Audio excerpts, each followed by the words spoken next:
Hey, kia ora koutou whānau. Welcome back to another edition of Big Hairy News. Kia ora, Chewy. Kia ora, Pat. Doing well? Oh, Jesus. Sorry, I had YouTube in another window and oh, that's horrible, time lag terrifying. Is just brain melting. I'm doing good, Pat. End of my week. Man. Happy days. Me too, actually, sort of, although I've got a lot of editing to do. Right, well, hang on.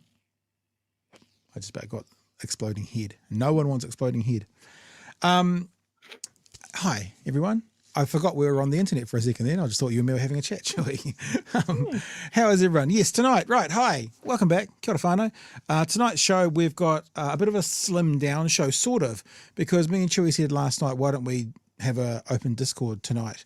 And we decided to throw out an Ask Us Anything. Now, Ask Us Anything is exactly that. You can comment on the news stories of the week. You can comment on Health New Zealand. You can comment on anything that you want to do. But if you have a specific non-newsy related question you'd like to ask us, and pretty much anything, I'd actually quite like to hear from some people. I've put in, I think, on my Twitter feed, be you friend or foe.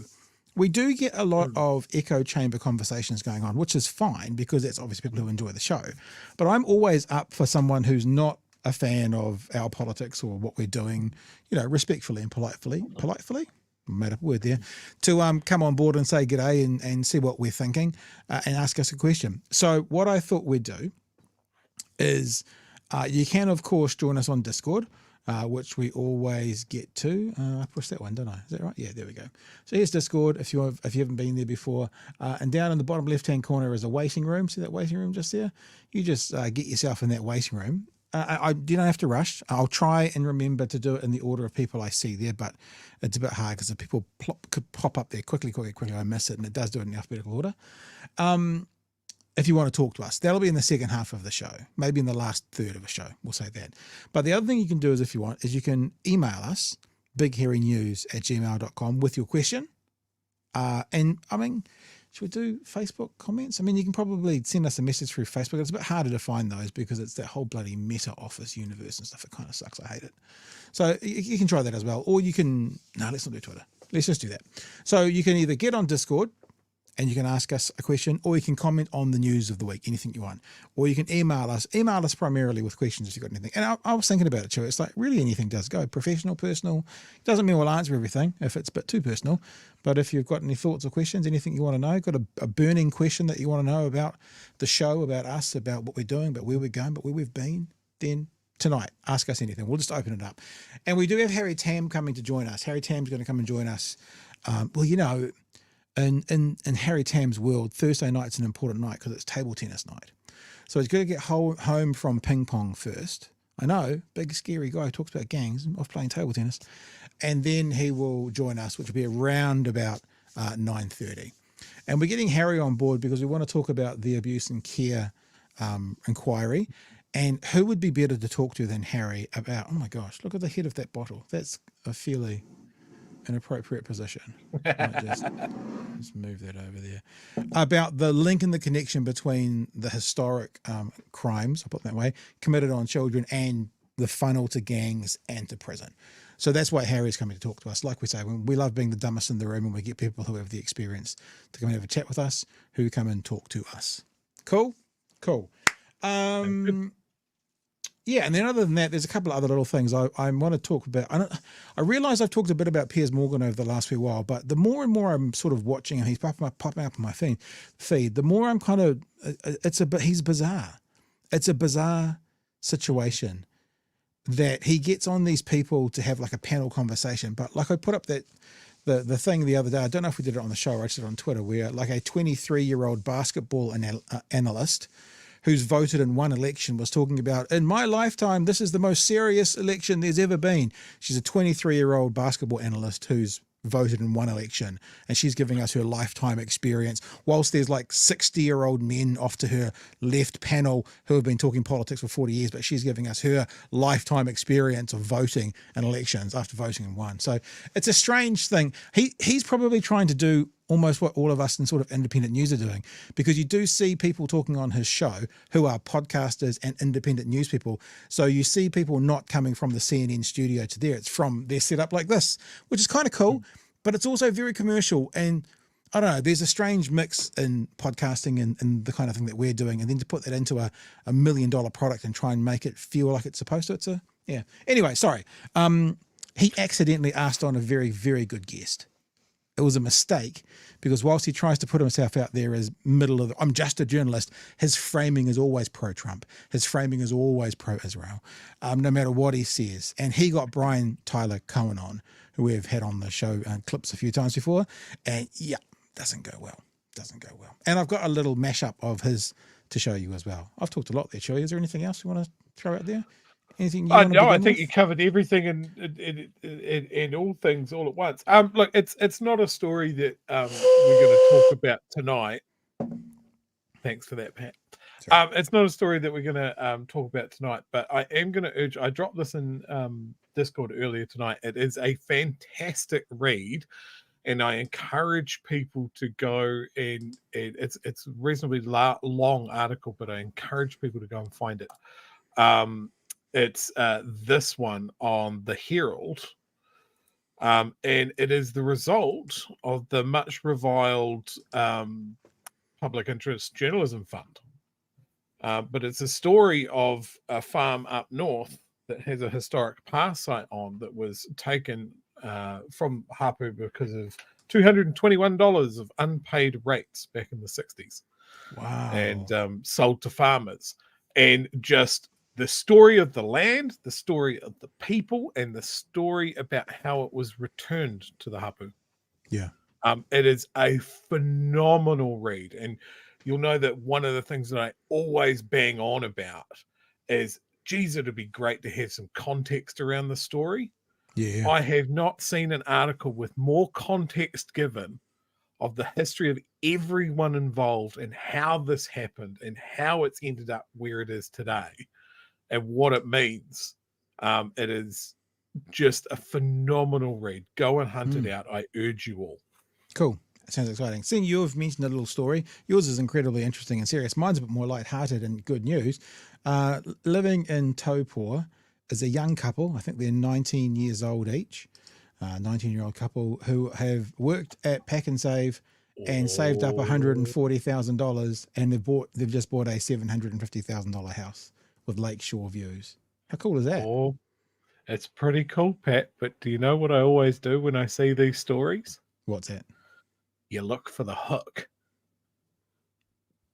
Right. What's the hook? Where's the privilege? The privilege is always buried. The fact that their dad is a big mover and shaker at foodstuffs.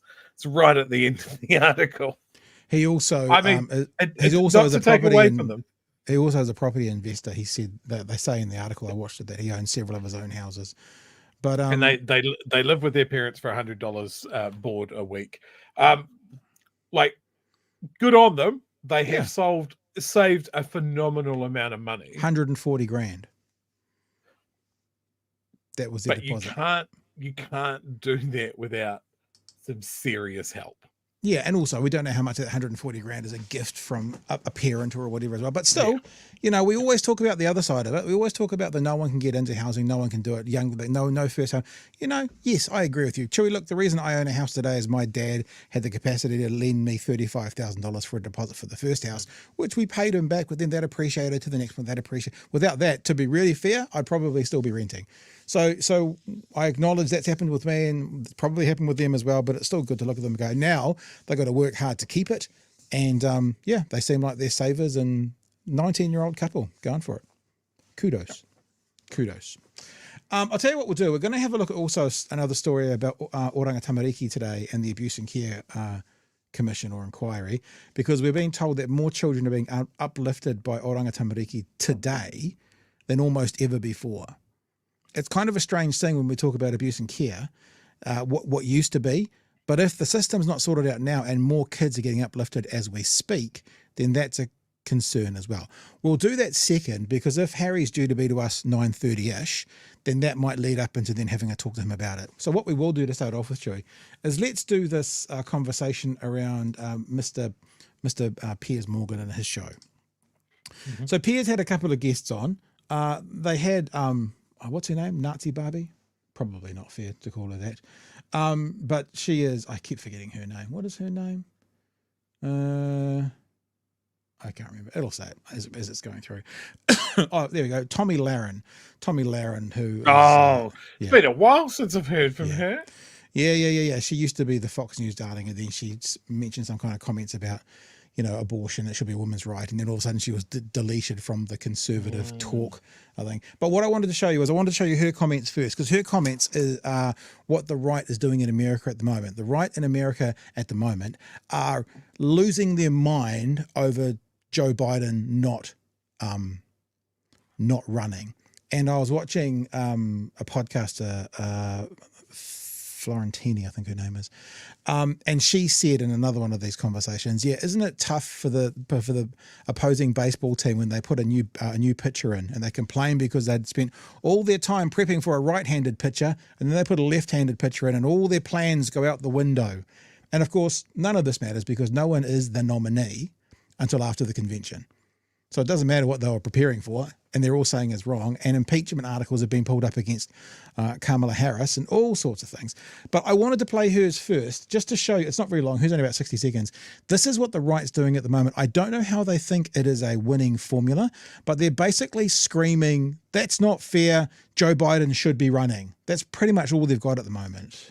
But we're expecting to hear from the current president tonight. I hope that he'll clear some of this up. But if, in fact, he does speak tonight at 8 p.m. Eastern and he tells us that he dropped out simply because he thought he was going to lose, well, that's, again, another notch on the belt for the party that believes in democracy and they want to. So apparently it's undemocratic to put a better candidate in. So if he's only going to drop out because he thought he was losing, that's apparently, according to Tommy Lahren, undemocratic. Not sure how she gets there. She does say the words, though, Chewy, which means something. Well, that's, again, another notch on the belt for the party that believes in democracy and they want to uphold it at all costs. I mean, dropping out 100 days before a general election because you're losing doesn't exactly scream democracy to me, Piers. But It means you don't understand democracy, love. Sorry. Tell you this, he owes the American people a lot of answers. Vice President Kamala Harris owes the people a lot of answers. What did she know? She apparently has little lunchy lunches with Joe Biden often. She's obviously seen the cognitive slippage. So we need to hear from her too. And we can't just move on. I know that Democrats want to just move on to 100 days of. She's literally saying Republicans will not move on past Biden dropping out. We will not move on. She's literally saying it. And we can't just move on. I know that Democrats want to just move on to 100 days of Operation Coconut Tree Brat Kamala, but we still have a lot of questions and we deserve answers. They subverted the entire primary process. They should be in the hot seat for that, Piers. So this is what the right's doing. The right want to spend time debating how dare Joe Biden drop out, and now Kamala Harris, the presumptive nominee, is spending her time smashing Donald Trump. And here's the other thing. I always thought if I was ever on a panel like this in this situation, sometimes you see yourself there, you could just simply go, you guys are correct, right? Joe Biden was forced out. Heavy hands were laid and Joe Biden was pushed out the door. And what's your point? You think you're going to win on Joe Biden shouldn't be there. I mean, Kamala Harris shouldn't be there. Joe Biden should be. Because even if what you're saying is completely correct, you've now got to focus on Kamala Harris. And for some reason you can't. And Chewy, there might be some reasons around that. I think that the most devastating revelation there is that the vice president has lunches with the president. Lunchy lunches. Apparently they're lunchy lunches. I can see why that's so absolutely devastating to the Republicans' case. Yeah. It's just bizarre. I've seen this comment. I've even seen, a friend of mine on Facebook who's in the States. He kind of floated up something similar, sort of going, well, I don't agree that this is the democratic process. And it's like, dude, this is how you get Trump. Like, you don't have to, is she better than Trump? That's what the contest is. Yeah. And if you want to give away some of the Democratic time to put a better candidate forward, put a better argument than Trump is, and you want them to tear at each other for a couple of weeks while a bunch of candidates fight for it this close to the election, well, yeah, sure. But that's how you end up with Trump. Yeah. And just remember, when people tell you who they are, believe them the first time. If they were like, I'm so glad Joe Biden dropped out because now it's going to be an easier path to a Trump victory, they wouldn't be complaining. Like, why are they complaining? What are they actually saying? They're trying to find any reason to put forward an argument that shouldn't be Harris.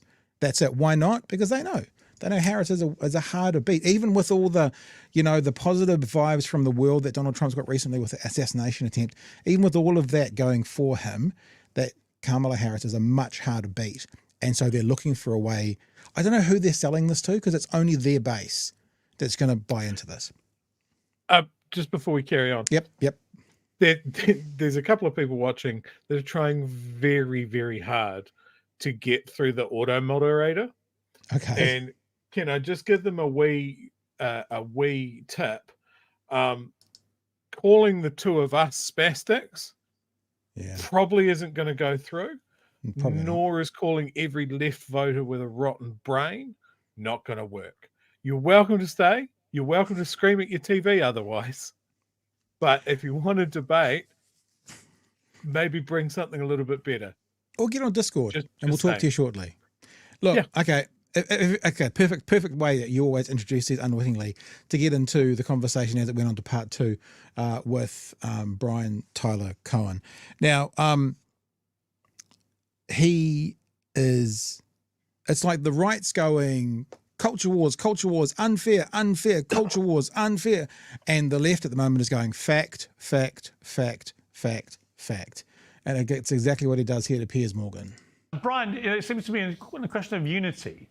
One trick that Kamala Harris missed in her speech, it was not a bad speech at all.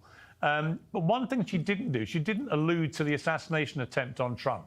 And it's only been 9 days since someone tried to murder Donald Trump and actually shot him in the ear, killing him by a quarter of an inch. Would it not have been a smart move in between calling him, a sexual predator and a con man and a fake and blah, blah, blah, blah, blah, very ad hominem stuff?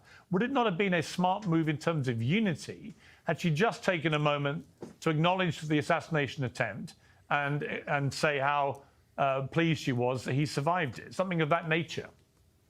Piers, I find it so bizarre that the onus is always on the Democrats, is always on the adults in the room to create unity. Where was everybody for the last 6 years calling for unity when Donald Trump was president? And, as far as the violence is concerned, I feel like any effort to try to pin, again, the onus on Democrats in terms of lowering the temperature in this country is just a testament to the fact that the Republicans are graded on the curve.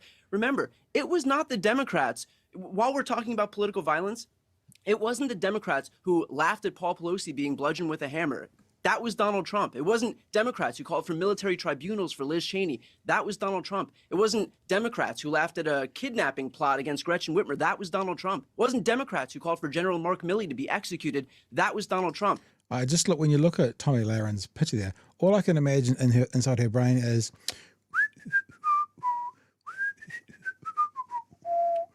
that's all I can imagine, all I can see. Wasn't Democrats who posted a baseball bat photo with Alvin Bragg and threatened death and destruction if he was charged. So in all of these examples, Piers, it is not the Democrats who've done this. It's not the Democrats who've validated the use of political violence as a tool in this country. And it shouldn't be on the Democrats all of a sudden to be the adults in the room. All right, Brian, to a point, Lord Copper, as we would say in the UK, right? It is the Democrats who for 8 years have screamed that he's Adolf Hitler. That's fairly violent rhetoric. It's actually not true. We showed this. It's not true. Mostly this is coming from podcasters, comedians, and announcers are likening him and his actions and the words he's saying to things that Hitler said. Right, that's mostly what it is. Whereas on the right, it's all the Republican lawmakers, all the governors and senators who are calling people on the left groomers and pedophiles and stuff. So this is a line from Morgan that comes out several times, and it's infinitely inaccurate. You're comparing him directly no. to an absolute genocidal maniac who murdered 12 million people, including 6 million Jews in a Holocaust. So when you do that is violent rhetoric. Piers, if Donald Trump acts like a fascist, it is not the Democrats' fault for calling him a fascist. You're saying he is? That is he his is Hitler? He is Hitler? No, absolutely. No, absolutely not. But I'm saying he does act like a fascist. He does want to consolidate power in the executive branch. He does want to send the military into American cities. He does So you want have to no terminate problem the comparing him to Constitution. Adolf Hitler? Just doesn't listen. I am calling him a fascist. That's what I'm doing. So he just doesn't listen. And like, what can you say? And yes, I saw someone in there say MAGA Barbie's looking well pissed. You know, when you accidentally get the wrong guest on, and he's done it several times, that's what comes of it. I want to show you one other thing, Chewy. I made this today. You know I made it because it's got our branding on it. This is a compilation from 2 shows of Piers Morgan. It's the one, whatever his time is, the one that was yesterday's and the day before. See if you can hear, it's quite subtle. See if you can hear over these 2 shows and just watch how many times this imagery comes up. I think it's 4. Who he's trying to get the attention of and where he's trying to get clout from. You ready? Okay, Vinny and Shana, Donald Trump rang me on Saturday night. I just got to New York. I did a hit on Fox News. He was watching it. But they still didn't do anything. And they allowed the president to walk out. I spoke to Trump on Saturday. And I mean, I spoke to him on Saturday night. But when I spoke to him, he was, I got to say, icily confident. You know, he was very candid about that when I spoke to him on the phone. You know, I spoke to Donald Trump on Saturday night after he appeared at the comeback rally after the assassination attempt. But as he said to me on the phone on Saturday night when we spoke, in terms of his campaign, obviously, and he said this to me on Saturday. I know it was subtle. It was hard to pick up on. But did you kind of get that it seems that perhaps Piers Morgan is trying to attract a particular base to think he's sort of cool because he's not an unbiased journalist in the middle. He sets and frame things always to benefit the GOP and on the other arguments to benefit the Republic. That was 2 shows. How many times he said it? And if you notice the screen that had Cenk Uygur in it, I think he said it 4 times in that conversation that he spoke to Donald Trump on Saturday night. Do you get the vibe? Is it like, do you see what's going on? Yeah, absolutely. I wonder what ear he held the phone to, by the way. Yeah. So poor old Piers Morgan, it's almost like he's trying to make independent news, but he's doing it with a very large budget. And I know it sounds weird to say, but it doesn't seem to really work. You know, it's like he got all these people swearing and yelling and making like podcasters do, and then you've got the BBC, proper BBC kind of, you know, not these BBC, but you know what I mean, voice trying to pull it all together. It's like putting I don't know, Lord Sumption into the circus ring and trying to corral all the lions. It just doesn't work. Doesn't work. I enjoy listening to it though because quite often it's ridiculous. I love that we can bounce around so much with Piers Morgan. Is that a lot of the time he's an absolute moron, and then he says something that's kind of like, oh shit, maybe he's not a total moron, and then you don't have to wait very long, and it's like, oh no, he is. I mean, every is it saying every dog has its day? You know, a broken watch is right twice a day. It does happen. Like just that whole thing of like, you say you guys are all saying that Trump's like Hitler. He's like Hitler. He's not like Hitler at all. And Hitler did all of these things, and Trump's never done all of these things. You can't say that. Like, Hitler was Hitler before he did a whole bunch of stuff. He was still Hitler. We don't know what Trump is. He has characteristics of fascist leaders. He's doing some pre-fascist stuff right now. I don't think it's a long bow to go that Trump is an authoritarian with fascist tendencies. Nobody's saying he's Hitler. He's not Hitler. Hitler did the smartest thing ever. Put a bullet in his brain and was burned in a ditch full of petrol. Trump hasn't done that today. There is definitely one person calling him Hitler, and that's his running mate, J.D. Vance, who called him the American Hitler. So, you know, just saying. All right. Do you think that those 2 swap makeup tips, by the way? I think so. I heard someone today that says, oh, Trump historically hates facial hair, so why he got that J.D. Vance guy? And I thought, okay, let's see how long it takes for him to shave his beard off. We'll see what happens. Okay, let's get into our conversation with Harry. I want to welcome Harry Tam to the show. Good evening, sir. How was the table tennis? Oh, yeah, it was good. Yeah. Did you win? Oh, I won a couple of games, yeah. Nice. Hey, we've got a couple of clips we want to look at. We'll watch them with you if that's cool, because the first one is a story from, actually they're both from today. The first one is more of a general story from today. It's not necessarily exactly what we're going to talk about, but it's talking about more children today are being uplifted by Oranga Tamariki than sort of ever before. We've heard about the abuse and care inquiry, and we've heard about all the things that have happened before 1999, but we're also hearing, hey guys, things are still happening. This is not cleaned up yet. And so if more children are getting uplifted at the moment, that should be a huge concern if there's still ongoing issues to sort out. Do you know what I'm saying? Look, just to be upfront, I haven't really followed the Royal Commission stuff. I mean, Yep. I know that it's released. I haven't read the report. I just know that it's been released, but yeah. Well, the reason we want to talk to you tonight specifically is about that that chain from, especially before 99, from the kids being in care through to gangs, through to prisoners. That's sort of where we're going. This one we were going to get to before you came here, but because you're here now, you can just watch it with us. If you haven't got nothing to add to it, that's cool, and then we'll get into the other part of it. But let's just have a look what they talked about on One News tonight. Back home, One News has obtained figures showing more children are being placed in state care compared to a year ago. It goes against the advice put forward by the Royal Commission of Inquiry into Abuse and has survivors worried, warning the government it needs to act now. Ryan Boswell reports. Ever since this baby was born, it's being monitored by the state. I'm fighting for my kids. Why can't they see that? The child's sibling was killed by their father, who was sent to jail, convicted of manslaughter. The mother stands by him, saying it was an accident, but she's worried her baby will end up in Oranga Tamariki care. I consider the fact what happened, but I'm looking forward to their life when they're going to be teenage. I don't want to end up my kids to be a drug addict. She's being supported by abuse survivor Gwyneth Beard, who's trying to keep children out of state care. Our system it's just a total mess. It's designed to disempower and destroy whānau. The Royal Commission found there is no future for Oranga Tamariki. It recommended the state hand over power, funding and control to care services at a local level. All too often, care is lacking, and we need a fundamental re-envisioning of care in our country. In the financial year ending mid-2019, there were close to 2,000 entries into state care. The number of children being uplifted subsequently fell, but in the last financial year, there was a 20% increase. Oranga Tamariki says earlier intervention and working with whānau in the wider community has resulted in an overall reduction. If we need to uplift because they're unsafe, we will do it.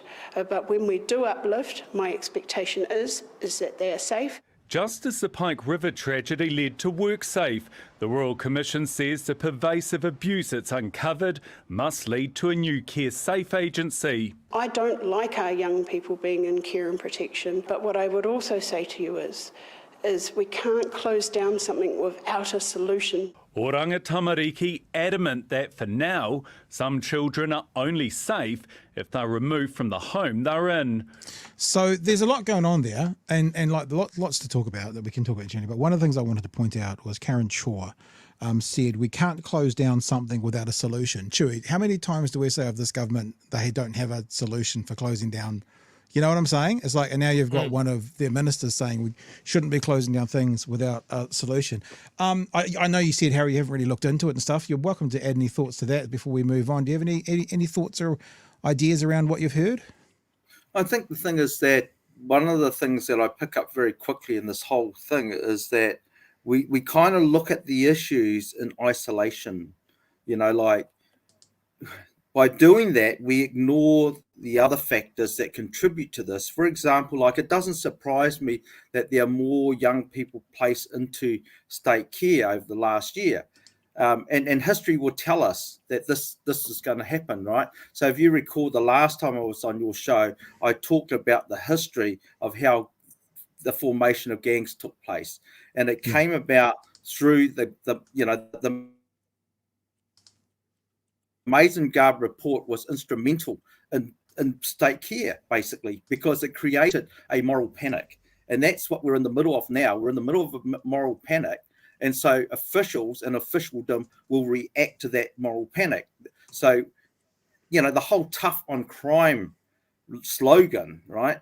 That drives people to be much more draconian in their response. So now it's not just state care, it's boot camps. So, the words boot camp, what does that tell you? It's boot them up their ass, So we go down this path, right? So, I just can't stress enough that you can't just look at this in isolation. There are factors that drive this, and this whole moral panic of youth crime, the gangs and all the stuff creates a climate where we start channeling people into state care, and then in state care, because the people that run state care, their minds is filled to be tough on crime, be tough on these little buggers, be hard on them. So they do it, So we basically set the stage for this to happen. Absolutely. Chu, do you want to add anything to that before we have a look at the? I've got a story to play here by a survivor, Eugene Ryder, who shared some things on breakfast this morning. But do you have anything you want to share before we move into that, Chu? Just roll into this one. Yep. All right. So this was on breakfast this morning, and there's a couple of points about this that I wanted to get out there. And one is, Harry, I don't want to speak to this because you're the sort of expert here, is that it seems to me, I'm illiterate in this world, that there is a funnel of feeding from state care to gang to prison, to then the kids of those people going from state care to gang to prison. And Eugene makes some points into this, who is a survivor of this abuse, as to, accepting responsibility, but also explaining there are reasons why sometimes these things have happened. We'll just have a listen to it. It's about 90 seconds. I think first and foremost, one, that doesn't allow this to happen again to any of our children. That's the most important thing for me. And like I said, different survivors have different expectations. Some want compensation, some want system change, some just want to be believed. And, full credit to our Prime Minister yesterday. When he spoke the words, "You've been heard, you've been believed," my sister and I broke down. For a long time, we'd never been heard and never been believed. Eugene, this report is an opportunity to move forward, but it's also a chance for the public to understand the context of gangs. Mm-hmm. Yes, a number of years ago, the Black Power submitted to the Waitangi Tribunal about this very thing. Not for any compensation, not for any claim, but just to help society understand why we exist, why we ended up in the places that we ended up in. Back then, I think society looked at what we ended up as opposed to what we were, which were young boys in care. And that when that shift changed, when that changed, the Royal Commission was started. So I think it's vindication, and it's not an excuse for some of the behaviours, but it is a hope that people understand that some of us, it wasn't a choice. It was a natural gravitation towards those that shared similar backgrounds. So there you go. Experiences of Eugene there. Harry, he talked about the interviewer, Daniel, talked about the context of gangs. What can you help us understand about the context of gangs, especially when it comes to this abuse and care and the funnel of, state care to gang to prison? Yeah, well, like we talked about before, so if you look back at the formation of gangs, originally it was actually Pākehā gangs, that with, so from your bodgies and woodgies to the bikers and so forth. So that was where I think the state started to use the boys' homes, was pretty much after that Mason-Garb report, the moral panic, tough on crime stuff, right? And then by the 60s, you had the urban drift stuff happening. And we know that through colonisation, the whole thing of culture was being stripped away from Māori. By the time those young boys ended up in state care, because the door had already been opened, this is what you do with juvenile delinquents. You put them into these homes, right? The last remnants of their culture was stripped away, and a new culture was implanted into them, and that was the culture of violence. So monkey does what monkey sees and what's been done to them. So their carers abuse them, yeah? And that creates trauma within people. And when those people get released eventually, because once they turned 16, they were no longer state wards, they were basically thrown out on the street. Yeah. But in their time there, they became institutionalized, yeah? And so when they're released, they can no longer relate to people that haven't been there. They can only relate to themselves with others like themselves. That's what institutionalization does. On top of that, they're very angry people because of what's happened to them. Yeah. And therefore, the triggers are there.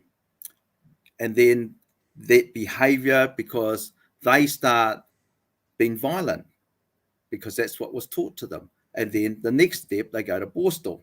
Same thing happened. Yeah, they get released and so forth. And then the next thing is jail, right? Fast forward to 2024, you've now got 3 to 4 generations of these people, because the trauma has never been dealt with properly. One, like the whole thing with the Royal Commission, people have not been heard, the damage has not been acknowledged, and the whole thing has not been resolved, right? And it's just continued to fester. But not only has it festered, because the world moves on. And in that world and the moving on, that constant theme of tough on crime, bash the gangs, hit the gangs. And so if you look, and I've talked about this before, by the time of 1989, any state intervention to support these communities to make change was gone. The only thing that was left was this whole thing of policing, law enforcement, longer sentences, tough on crime, 3 strikes, you know? And so when you don't deal with the issues that was implanted in people 3 generations ago, each generation is compounding trauma. So it's not just trauma, it's compounding trauma. But also the young people growing up, this is normalized. It's normalized in their homes. It's normalized. So what would you expect? You know, and in the meantime, we've still got this rhetoric of tough on crime. So we keep on doing it. So the Royal Commission, like other Royal Commissions, you know, and I remember when I first came into the public service in 1996, and some of you guys may remember the Royal Commission on Social Policy under the Longley government. But when I came into the public service, volumes and volumes of that Royal Commission, and they were known as the doorstops for the public service. And that concerns me, given that there's 14 kgs of this Royal Commission. Yeah. So agencies, officials, government will cherry pick what they want, and the rest will be just doorstops for the public service. Because that's what history has told us, is that if you do volumes and volumes, and I guess for the Royal Commission from their side, it's important that they document all this, right? But the flip side to that is that, no, you know, you've been heard, but isn't that a bit hollow? Given that we've got the three strikes legislation coming, we've got the gang legislation coming up. If they've really heard, they'll scrap that legislation, because that legislation is going to contribute to the 5th generation and the 6th generation. Yeah. So being heard's one thing, but acting when you've heard something is another thing. Yeah, it's a really good point, Harry. We were talking about this last night, and I was saying, Prime Minister said the right things yesterday in the moment about you're being heard, but then later in the same article he talked about, he didn't use the words cracking down on gangs, but it's fairly obvious his rhetoric around gangs is not going to change. So on one hand he's talking about, as you know, you've been heard, this is happening, we're going to, you know, sort this out, but it feels like that's only, I was going to say half, it might not even be half, but it's a part of the equation to solve the bigger issue. And he's doing everything he can, it would appear to me, to harm the other part of the issue, which is what he's doing with gangs. So therefore there's going to be no conclusion. He's not going to get the outcome he keeps telling all of us he's so good at getting. How do you feel about it when you hear him talking that way? Well, I think it's worse. I think it's actually far more damaging when someone says, you've been heard, but I'm ignoring what you've told me. I'm just going to carry on doing and making it worse. It's actually worse than not being heard. I'd rather not be heard. At least he's got a reason to not know. Yeah. But when he says, you've been heard, I know all about this, but hey, I'm just going to carry on doing what I'm going to do and fuck you up, that'll make me even more angry. Look, I'm getting angry just talking about the bloody thing. I had a older gentleman, he's probably in his 60s now, who I used to know, and he would say often, if words and actions disagree, believe the actions. And I think there's some real wisdom in that. Chewy, do you want to jump in, sir? I think that's what hit me yesterday when we were talking about Luxon's statement. And we've seen Shaw and we've seen Erica Stanford getting legitimately quite emotional about some of the things that she'd clearly read. And that's great. It's good that they've read those stories and connected with the human behind them. But they aren't going that extra bit and saying, how did that very real person that's gone through these very, very real and very horrific things that has completely laid waste to their entire futures, have they not gone further and gone, how did that happen?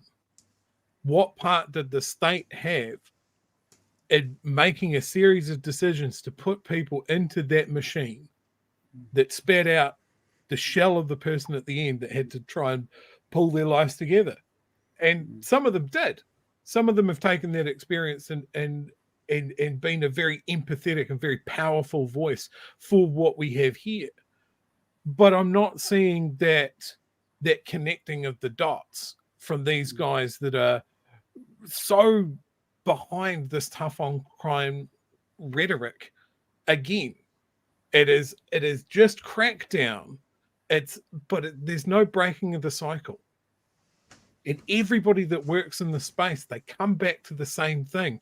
We need to break the wheel to stop this from happening. There'll be another Royal Commission in 30 years. I wonder how similar that will be to what we've just had.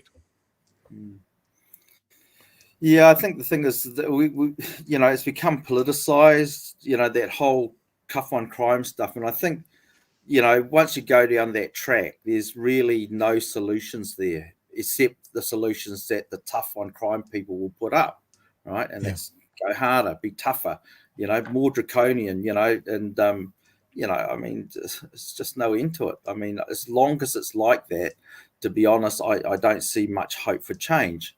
And I'm not one of those people that are pessimistic, but, like at the end of the day, change will come about through our own, ways of doing things. And we've just got to sort of raise the political awareness of our community. And, we've got to get our people to participate in that sphere, which we don't. We marginalize ourselves from voting. We're illiterate when it comes to politics. And we've just got to wake up and rise up and challenge, the politics of it. Because as long as the politics of tough on crime, there's no solution here. I wonder if part of the missing cog is government responsibility. The government, what responsibility did they have in sending people down this path into that crimes and saying you acknowledge the victims and it shouldn't have happened? Like in any kind of reconciliation, you got to kind of have both sides saying, we did this wrong, we did this wrong. And maybe it feels a bit like Luxon has distanced himself from what happened 40 years ago. They did this wrong, and now I'm going to solve the problem of gangs, rather than going, we, this body, did this wrong back here. We had our part to play, but we need to sort out our part to play in it and then together work out the outcomes of it today. It just seems he's disconnected and trying to still do, as you're saying, the tough on crime, but let's look after the kids. Tough on crime, let's look after the kids. What if the kids are being driven into the gangs where you're then just going to be tough on crime? There's a disconnect somewhere there. Yeah, well, so they do come up with their solutions, right? But they're not evidence-based solutions. It's like this whole thing of youth crime is rising and you got to be tough on them. So their solution is, we'll put them in boot camps, tough on gangs, so the Minister of Police's whole thing is that I'm going to make life so bad for gangsters, they'll leave, right? that's their solution, So they've read the report. Well, I'll give them the benefit of the doubt that they've read 14 kgs of it, and and we've all been heard. But in our world, the saying is "talk is cheap," and I mean, look, when before the last election, right? It's not as though the National Party, New Zealand First, and ACT didn't know about the Royal Commission of Inquiry into State Care. They knew about that. In fact, it was actually a New Zealand First Minister that first was responsible for the Royal Commission, right? But that didn't stop them to factor in what would come out of the Royal Commission in their policies. They just went right ahead with their rhetoric, with their solutions, and yeah, we've all been heard. Great, what do you fucking do? When we talk to you, Harry, I always wonder when your book's coming out, because the knowledge you've got and the connecting A to B to equal C and explain it just it seems so logical. What is the solution? What is the solution to the I mean, like, I don't even want to say the gang problem, but what's the solution here about the systemic issues, the abuse and care being a funnel to gangs, being a funnel to jail? What does the government need to get out and forget who's in right now, but government X need to get up in the front of the cameras and say, this is the path we're going down? Well, I think that the answer really is do we know the issues? Yeah. If we know the issues and stop politicizing it, and when I say politicizing, I'm talking about the politics of one party against the other. We've got to get to some sort of accord and say, look, the solutions that we offer up through the tough on crime rhetoric actually drives more crime. It doesn't actually abate crime, it drives more crime, because we don't treat the trauma, but we'll traumatize more people in the process. And so it would go on. So the real solution is, one, do we actually want to be realistic about this, or do we just want to score political points? And politicians know. And it's not just National, it's not just ACT, it's not just New Zealand First, it's also Labour. You got to remember the whole stuff of the increase in the prison population came about when the former Minister of Justice, Phil Goff, amended the Sentencing and the Parole Act, and the prison numbers shot up overnight. So as long as we play politics with this issue of crime, there is no solutions in sight, right? Because you've set the environment, and the environment is you do not look at helping these people address their issues so their next generation doesn't fall into the same trap. You just lock them up.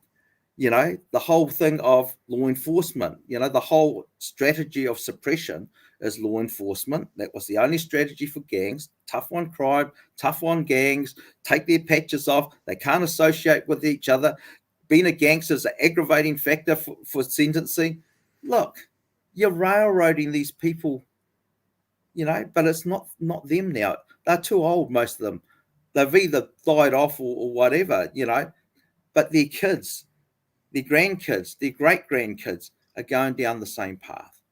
Except we're actually harder on them now than they were back in the day, So they've been more damaged, and now we're harder on them. The damage is greater. The trauma is greater today than it was, and now we're being harder on them. Chewy, do you want to jump in with anything before we wrap up?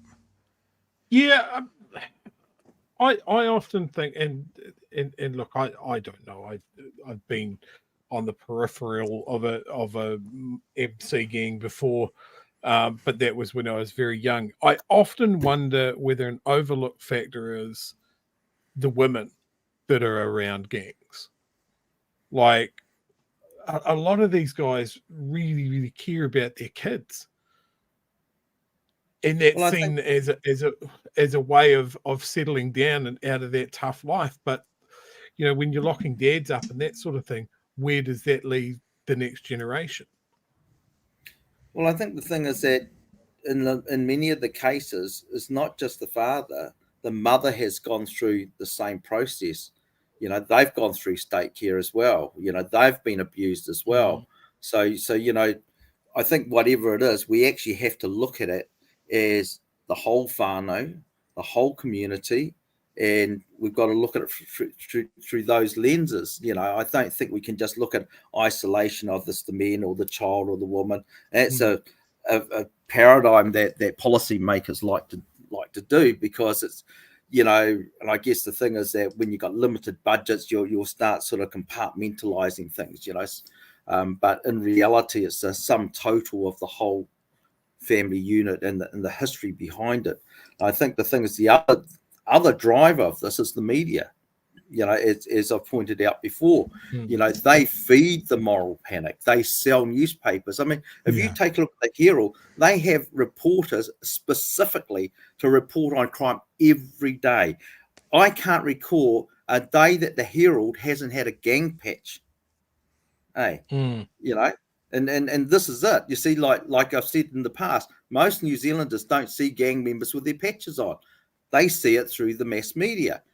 And consecutive reports saying, stop sensationalizing it, because sensationalizing it is how you create moral panics. It's how you sell papers. It's how politicians get votes. You conjure up fear in people's minds, and they say, oh my God, I'm so concerned. I've got to, you know, do something. And the only thing they can do is tick the box on election day, you know, but their minds have already been filled with half truths, some truth, you know, and you're just not going to get to a solution, unfortunately. I just to jump on that comment about community, I think 100% you're correct there, and I think, I wonder if this is a failing. I wonder if this is a failing of a European way of thinking of, you know, the nuclear family. We've got to look at mum, dad, and the kids, and we don't look at the wider the wider context of that family unit. One of the things that has come out of, I guess, post-world society is that idea of a nuclear family, and there's no links. You don't consider the wider community, the wider family in it. And I think traditionally, and especially we're seeing that with this government now, where we're removing cultural context for things, and that again, everybody is the same, but the same is the white way of doing things, the nuclear family, personal responsibility, all of these sort of things are just, that's the focus. Everything else is pushed aside. I don't think this government will change tact, but that again ties in with people that work in this area. They say the same thing. It's community. It's the wider whānau. Yeah, well, but I we think, don't see that from a policy point of view. No, well, I think the other thing that also drives this is the whole neoliberal philosophy that drives it, you know, because you can't ignore the economic drivers that drives these issues, you know. So as long as you've got that whole neoliberal paradigm flowing through your society, where it's premised on basically get what you can. And I mean, it's basically gangsterism, really, when you think about it. No regulations, no rules, just whatever you can get, you get, you know, and all power to you. And so what happens then is, like, and I think Franz, I don't know whether you guys have heard of Franz Fanon, you know, the Algerian psychologist that fought the French for independence. He wrote extensively about the power of the state and the way colonization had its impacts on the people. And so you kind of get this thing where the state is so powerful, so the men can't fight the state, so they hit the woman can't hit the men, they hit the kids can't hit mum, they kick the dog. So you have this sort of internalized violence thing going on as well. And these are the economic drivers. But the good news is that neoliberalism is losing its impetus on a global scale, you know, like, and I think maybe that may actually drive some changes for us in time, when, you know, for 40 years we've had this model that basically says, if you can rip someone off, great, that's good, that's, you know, you're an entrepreneur, you know, forgetting about the social consequences of those sorts of policies. And, you know, that whole thing of austerity, you know, cutting back, giving money to the rich that don't need it, but you drain it from the poor. It's like, this is how ludicrous it is. It's like, oh, there's no jobs at the moment, we're in a recession, but hey, we're going to turn the ratchet up on you beneficiaries. You better bloody report, and if you don't, you're going to lose your benefit. But there's no jobs. Why don't the government create some jobs? Hey, then do that. But no. Job creation, we said this sole domain for industries, not the role for government. So those are the economic drivers. Yep, these guys have been promising us this neoliberal Shangri-La for 40 years. So if it is really this thing that they say it is, they could prove it now, as you're saying, by creating the jobs. But they're not coming. Hey, but there is a question here that disparities is just continually growing, right? Yep. There is a question here that relates to what you've just said a little bit, because you've just talked about, go get a job. There are no jobs, take your money off you through benefits, but because you haven't got a job, but there's no jobs to go to. A question for Harry from It's in the Ballot says, do you think Luxon will put strings on potential abuse compensation to no gang affiliations, or you're ineligible for a payout? I mean, what do you expect to come from it? Is that something that feels kind of like it could be the sort of thing they say? If you've got a patch, there'll be no compensation no matter what, but you got any thoughts around that? Not really. I mean, that's a good question, and I hate to think that they might be right. And I guess Nicola hasn't spoken yet, has she? Well, actually, that's another question that's in there as well. Tane, thank you for the super chat. Tane says, any thoughts on the coalition partners' deafening silence re-abuse in care inquiry? So what you're saying, there's a heck of a lot of silence coming out of that coalition government as well. Yeah, so it's all very well, given that it's a royal commission, it would be improper if the Prime Minister didn't come out and say something. Yeah, so he just sort of fulfilled his dutiful obligation to come out and say, "Oh my God, it's so bad. You've been heard." Should ask him whether he's actually read the report. Yeah. And the thing we pointed out last night, Harry, I think there was about 2,500 submissioners to get to that 14 kilos, but they're saying there could be 250,000 people. So that actual report could be 1,000 times heavier if they actually got to every single person, which they can't do. Hey, It's been lovely having you on, Harry. I was just thinking, I want to play some table tennis with you. I don't know how we can hook that up, but I think we definitely got to. Maybe next time you're in Dunedin or something, we should try and catch up and have a game. I used to be quite good in my youth. See how you're going these days. Well, next time you're in Wellington. Yeah. I don't know whether Angie sent you a copy of our paper that got published in the Decolonizing Criminology. Yeah, I had to read, and I sent something back to you, I'm pretty sure, as well. Yeah. It was great. Thank you for that. Yeah. So, but look, it's always a pleasure. We love having you on. Someone said in the chat before the show started, have you ever been on Q&A?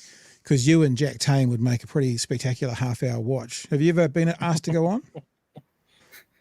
I've done it once with Jack. Yeah. It was good. It was fun. Yeah. All right. Hey, thanks for joining us, mate. It's always a pleasure. Yeah. Anytime you want to come, we'd love to have you on board. And thanks for bringing us the perspective that only people like yourselves can bring to the show to explain to all of us. So thank you. Yeah. Well, good. Thanks very much for having us. All right, dude. All the best. Cool. Thanks, Harry. See you again. Okay, Chewy, we've got a few super chats and stuff together, but before we do that, let me just say we've got I think a single question for Ask Us Anything or people who want to comment. So that's all good. If we don't have a busy night on the Discord tonight, then that's fine. But if you'd like to, this is probably the last chance we'll put out there for you to come into Discord. So head to Discord. I've put the link in there a couple of times. I'm sure Kiwi Skirt will put it in there one more time because the Discord link kind of renews itself occasionally. And if you want to have a chat with us, you're more than welcome. Just heading down here into the waiting room. And if you don't, or if no one's available, or Discord's not working from your end, I think you got to be you can't just join Discord tonight and then use it. You have to be a member for 6 hours or something just to stop the flood of sort of criminal calls coming through. But as we said, friend or foe, we don't have to be an echo chamber if you want to come and say good day, if you want to ask us some thoughts, but also that Ask Us Anything. It's a night that we're happy to take any kind of question or comment around anything to do with, the show and who we are and that kind of stuff. But the waiting room is there. If you want to come join it, feel free. If you don't, then we get an early night. Should we do those super chats and stuff, Joey? Yeah, one thing before that, I have found Harry's interview with Jack Tame, cool. so I'm going to chuck it up in the chat and the Discord for people if they are interested in that. That is going up now. There you go. All right, let's get some of these super chats. And it's pretty much through the evening, yeah? So they may not be right new, they might be from a wee while ago. David Thompson, thank you for the super chat, said, would love you to have a guest talk about today's amendment to the Marine and Coastal Area Act because it seems a big deal.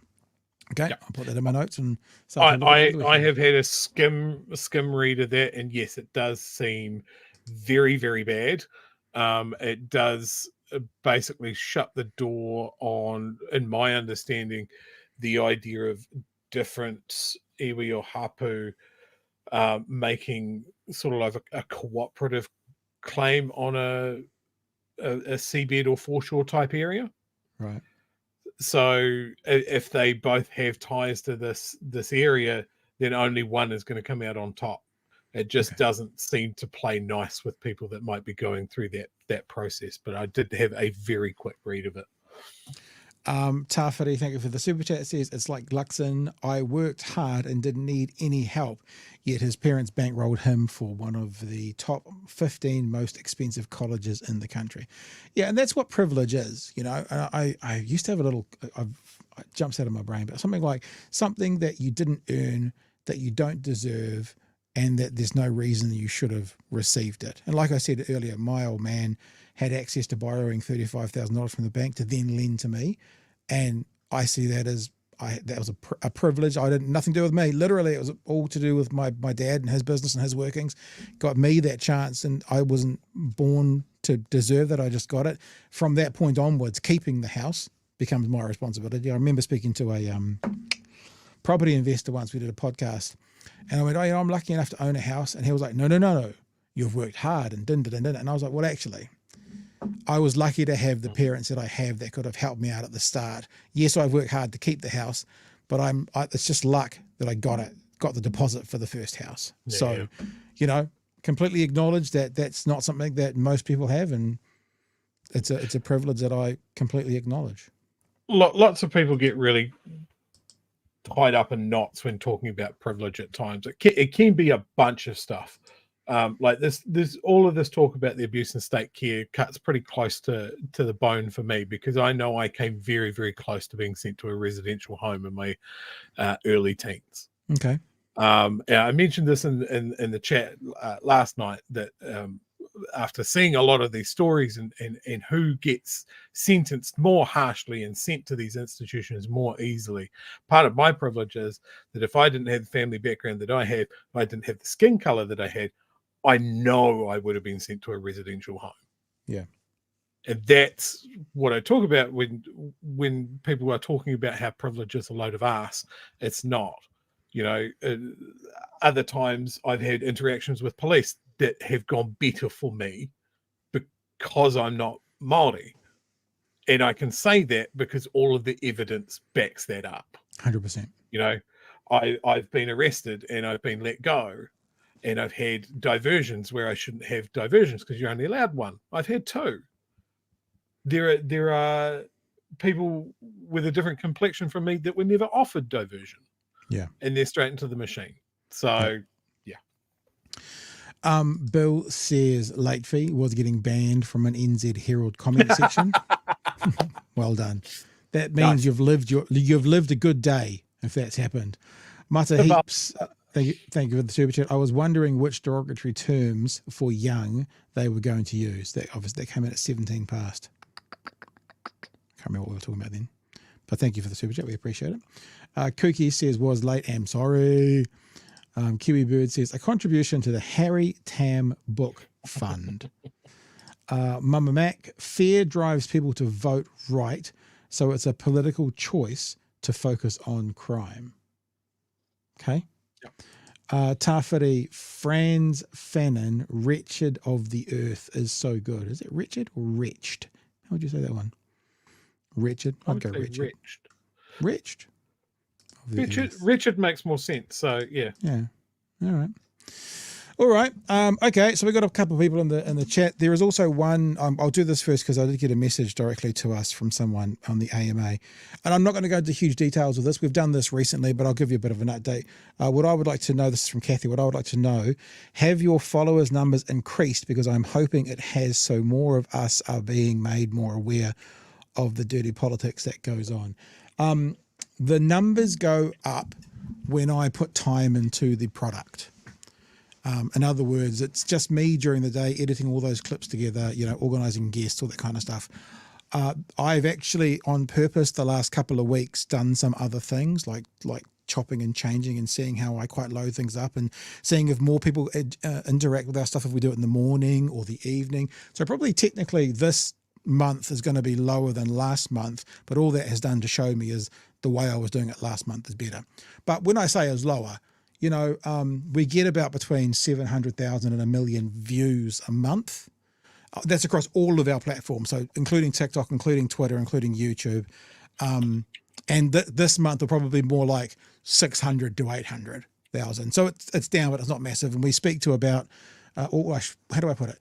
We get about 300,000 to 500,000 unique viewers a month, which means one person will see at least one piece of content that we put out there.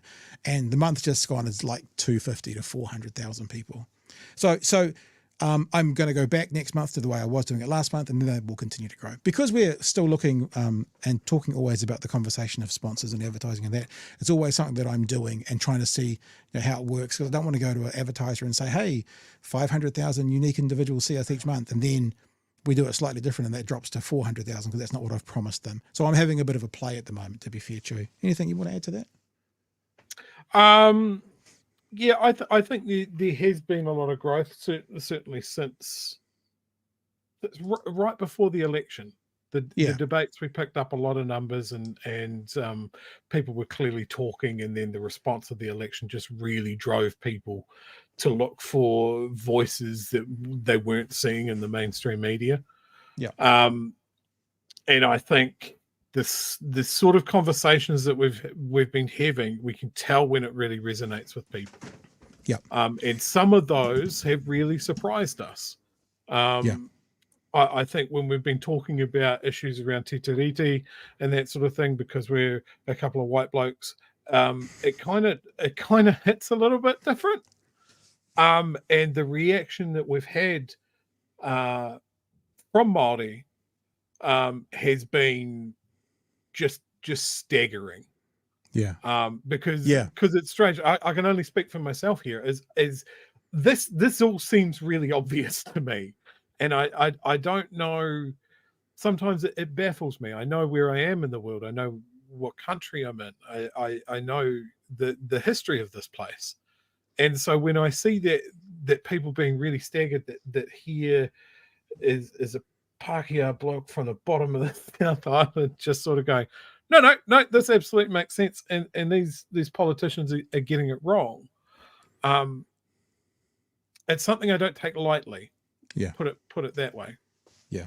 No, very true. I was going to say, so I think I just saw a chat go past saying, what are some of the things you've done different? I don't know if you've noticed, but we've had more guests on the last 2 or 3 weeks. Like I think we've had a guest every night in the last couple of weeks. And we had a spectacular run of guests going into the election as well. We were, I think, getting Chloe Schwarbrick on for the first time was a real moment for us. Yeah.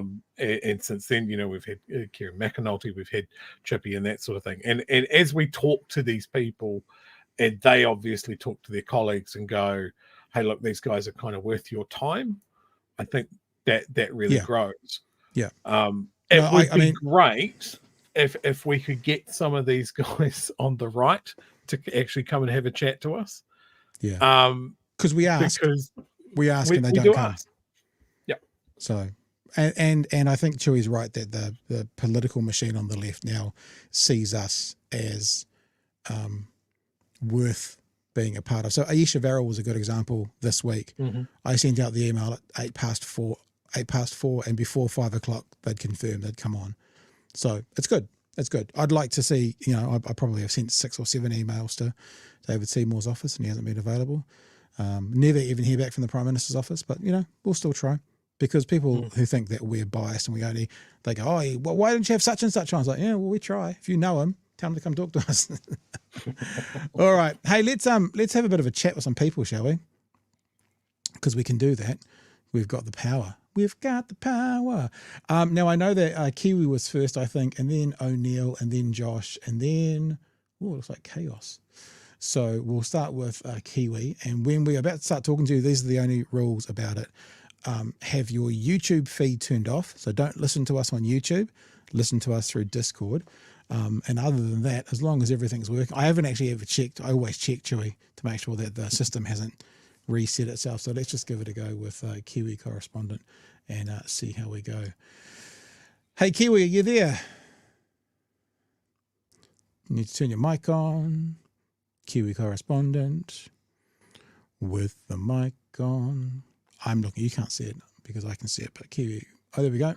Speak now. Yeah. Yep, we got you. Can you hear me? Yep, we got you. Hi there. Hey, buddy. Cool. This is it's my first time doing it, so cool. Don't know how this works, but no, it works fine. Perfect. What's up? Yeah, I mean, I think it's good that you all encourage people who have like a sort of like a differing opinion, as long as we do it kindly. Sure. So, kind of like want to talk about your Piers Morgan segment, right? Because obviously, he claims that he's like unbiased, but I mean, clearly through his interviews, you can see there's a bias leaning towards one side or the other, right? So I am definitely, I definitely can see that as well. But I think just a very quick one before I go into the main part is like, would you both, Pat and Chewy, claim to be unbiased? Right? No, because clearly you did. No, we don't. Yeah. We never. So in fact, if you're new, you must be new to us because we constantly say that we sit on the left. We sit on the left. We put it out there, and not many people do what we do. But we do say that we will treat every topic fairly. So, like yesterday, we were congratulating the Prime Minister on the speech he made about the abuse in care. So, no, we're not. We are biased, 100%. Cool. Yep, yeah, I would agree with that's that. Good, right? And I think that nowadays. Sorry, go ahead. No, you go, Kiwi. Nah, so yeah, I think it's great because I think nowadays people don't acknowledge their bias and they claim to be. I think everyone has a bias, right? So, but I think putting the bias out there could be a good way to start a productive conversation. Yeah. So I guess the main thing would probably be in relation to try to be as fair as you can. I guess I would say my comment was more on the segment yesterday and a little bit about today when we talked a little bit about the new presidential nominee from the US, Kamala Harris, which I honestly think is a horrible candidate for various reasons, which I would share. Obviously, we juxtapose that with obviously Trump. I'm not a big Trump fan, even though I do lean right? So that's my bias, right? Yep. If I had a choice to snap my fingers and get rid of Trump and put somebody else in, I would. I guess the unfortunate state is that it's politics. So the people want Trump. So, and I'm not from the US, so I don't really have a say. But I guess in terms of Kamala Harris, right? She said, "Oh yeah, I'm a prosecutor and I'm familiar with all of prosecuting people like Trump." But the fact of the matter is that her track record is absolutely atrocious when it comes to her AG in California, right? Things like locking up people, making them serve longer limits, and things like, which is quite strange for someone on the Democratic Party, like trying to push back against the abolishment of the death penalty and things like that. So you would think that based on her term as a prosecutor in California, you would think she would probably be super hard, right? So that's one, right? Which I think that her track record as a prosecutor is absolutely atrocious. Just to respond, let us respond to that, Kiwi, because you're right, 100%. There's lots of evidence about her also, young black men, like no victim drug crimes and stuff that she's put people away for. Well, she was happy to admit that she'd smoked marijuana and while she was happy to college admit and stuff like that. Marijuana. It's actually constant criticism of her from the left as and well. That's actually also something what you've just said that if you could snap your fingers and have Trump go away, you would. I don't think you'll find many on the left who wouldn't say that about Kamala Harris. I don't think there's many people who say she's the best option, but she is the option at the moment because of time and because of the Biden Harris ticket that's already got a bunch of funding in for it. So it's her, whether we like it or not. So we're probably in a similar camp about clicking our fingers and having our, not ours, but the left or the right nominee disappear. Yep. So I guess kind of like the sort of like the I second would part, click which is my kind of like fingers. my Oh, sorry. I would click Go my ahead. fingers Go ahead. and have a let's say a 38-year-old Bernie Sanders. that would be my magic. What else, Kiwi? You guys have one more point, then we'll move on. Yeah, so I guess it's kind of like the next part would also be, in relation to, you showed the hearing yesterday with her questioning Brett Kavanaugh during his Supreme Court nominee. Yep. And, we always like juxtaposing this with Trump and how he's like, does whatever he wants, right? Like Kamala Harris basically later in the same year in 2018, right, I think this is a repeated pattern where she was questioning one of the judges that was appointed and basically asking him to kind of like insinuating that, would you denounce your association with your Catholic fraternity, right? Because obviously the judge is a Catholic, and basically the Catholic stance on like pro-life versus pro-choice, right? And that is clearly in violation of like Article 6 of the Constitution, saying that there should be no religious test for public servants. She said that if she gets into office by executive order, right, she'll just say, I'm going to ban all AR-15s by executive order. That clearly goes against the Second Amendment of the Constitution.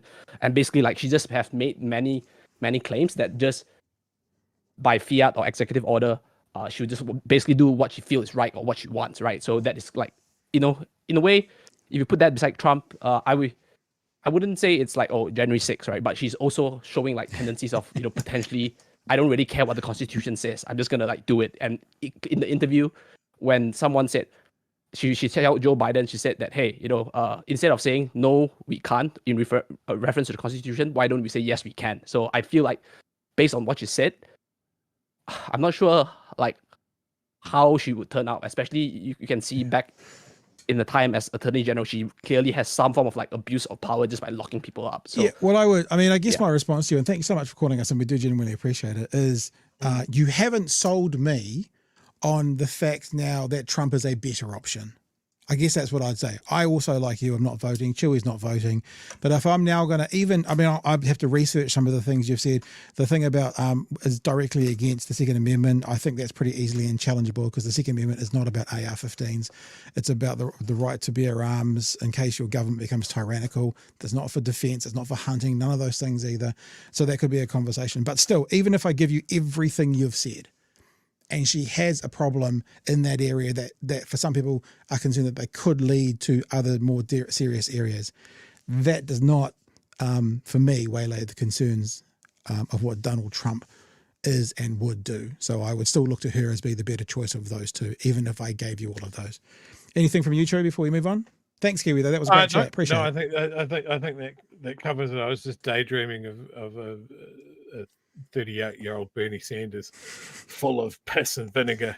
You should go and get probably shirtless and ripped, just what would an leading AI us into a image? glorious socialist future. Why don't you go and find an AI generator, image generator, and see what a 38-year-old Someone's Bernie probably Sanders already looks done like. it. Probably. All right. O'Neill was next, so let's grab O'Neill and chuck O'Neill in. I just need to turn your mic on, O'Neill, then we can have a chat. Remember, people, if you're in the waiting room, be listening to us through Discord. Don't be listening to us through YouTube, or else we get delay. There we go. Your mic's on, O'Neill. What's up? Hello, can you hear me? We can. Good. Yep. Yes. So, I'm new to you guys' channel as well. I'm actually new to politics in general. Yep. Yeah. So I think I've only gone into politics ever since the new government came in. Okay. Especially, just in regards to like Māori and the co-governance issue. Okay. Because I didn't even realize we even had a co-governance. That's how out of touch I was with politics. So, but I think ever since then, I've been, dabbling on YouTube and whatnot, trying to get an idea of what's going on. And I think the issue that I'm having, and correct me if I'm wrong, that you guys share this view, is that the government's racist. Do you guys share that same view? It's a difficult one overarching conversation because the government is made up of like dozens, if not hundreds of factions, and to say the government is racist, I find difficult to make that absolute. But what I would say, I don't mean to be a hair splitter, but this is how my brain operates, is there certainly seems some, like lots of policies and stuff that are coming out that racists would certainly support. Don't know if that means they're technically racist or how that would work. I don't. How would you say it, Chewy? Yeah, I had that same problem. To call an entire government racist, I think, is a little bit too far to go. But If Bomber, then, if Bomber was here with months, yeah, but if Bomber was seem here with to- us, Bomber's saying is this right wing racist, benefit bashing government. So he'd be more black and white than us. And it's not that I'm not agreeing with him, but I guess my world lives a bit more in nuance. So that's how I would answer it, O'Neill. Well, what do you think? Well, I don't think the government's racist. That's my view. Would you guys say that like in regards to Māori, would you say that we're oppressed then? Because I know that this is another common view that's been shared around, that we're oppressed, and that, especially from the Māori Party. Would you guys share that view? Again, I feel the loading in the questions that you're throwing at us, which is absolutely cool. It depends how you define for me the word oppressed as you're using it, and I'll give you an answer. Oh, yeah. So, like, well, I don't agree. So my whole thing is that I disagree that the government's racist, that we're oppressed as Māori. And I guess my definition of it is that, an unjust treatment of authority towards a specific group, in this regard, Māori. Say that again, an unjust, because that was quite an interesting way to say it. Say it again, an unjust treatment. An unjust treatment towards a specific group, and in this case, it's Māori. And so why would you say that's not, do you disagree with that? No. I'm just saying that's my definition of oppression. I know, but you're saying that they're not oppressed. So why?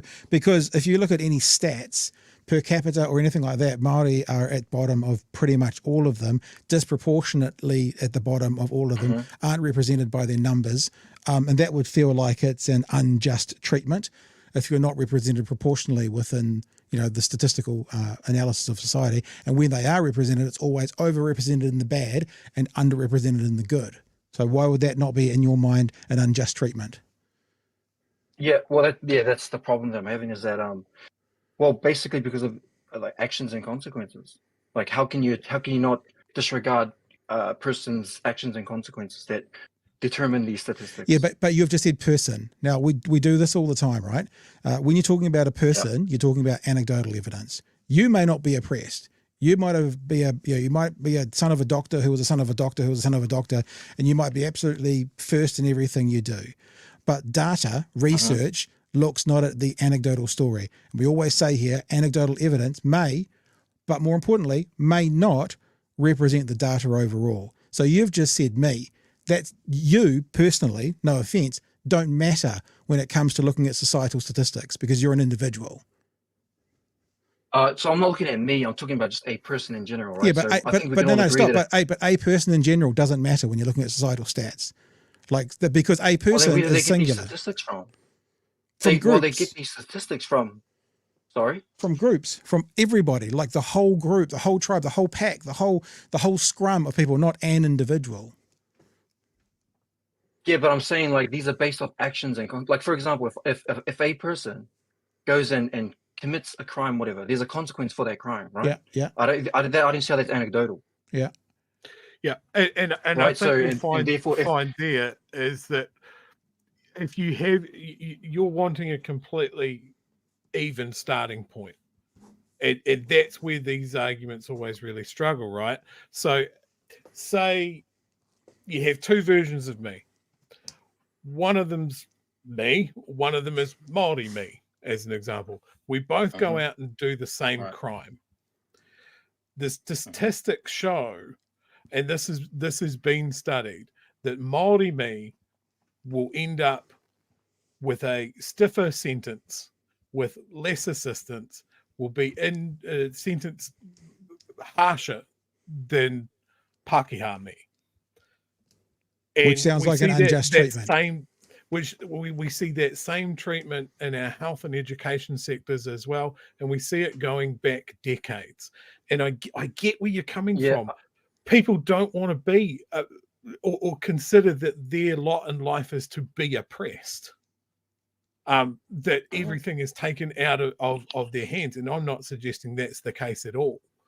You know, there are many people on both sides of it that do well or do badly.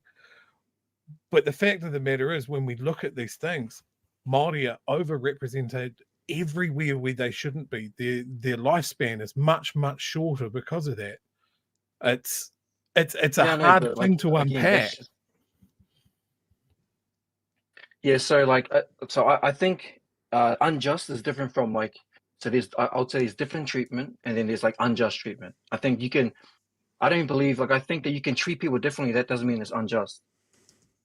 But if that differently is a different jail sentence for a crime committed, then that is unjust. So they get a different jail sentence based on the same crimes. There is research that's clear. I don't have it to my fingertips, but feel free to email us and I'll find it for you and send to it. That's like, for the same crime with the same background, Māori will be sentenced harder and get fewer breaks than non-Māori in the justice system in New Zealand. They get treated differently. Okay, so if you go to a birthday party, I've never known of that study though. Well, but that doesn't mean it's not. That doesn't mean there's not one. Just because you don't know of it doesn't mean there's not one. I know that if there's a history of them committing more crime than the other, and they commit the same crime in the end, then obviously I think that creates a different treatment. But to say that if they've got no criminal history, no nothing, and they come with a clean slate and they both commit the same crime, therefore the Māori gets a different treatment because of that. I've never, and like I'm saying, I didn't see the research for that. Okay, well, you haven't seen the research. If you email me, I don't have it to my fingertips. I can find it and send it to you. It's pretty easy. In fact, you can probably just Google it yourself. And look, to be honest with you, that is unjust, and it's because they're being treated differently. You know, if you went to a birthday party and you were playing Pass the Parcel and you got the lollipop at the end and someone else didn't, that would be treated differently, and it wouldn't be unjust. It wouldn't be a big deal. It wouldn't change your life. But one last thing I want to ask you, because you talked about consequences for a crime. If two people commit the same crime, do they deserve any different punishment, in your opinion? It all depends.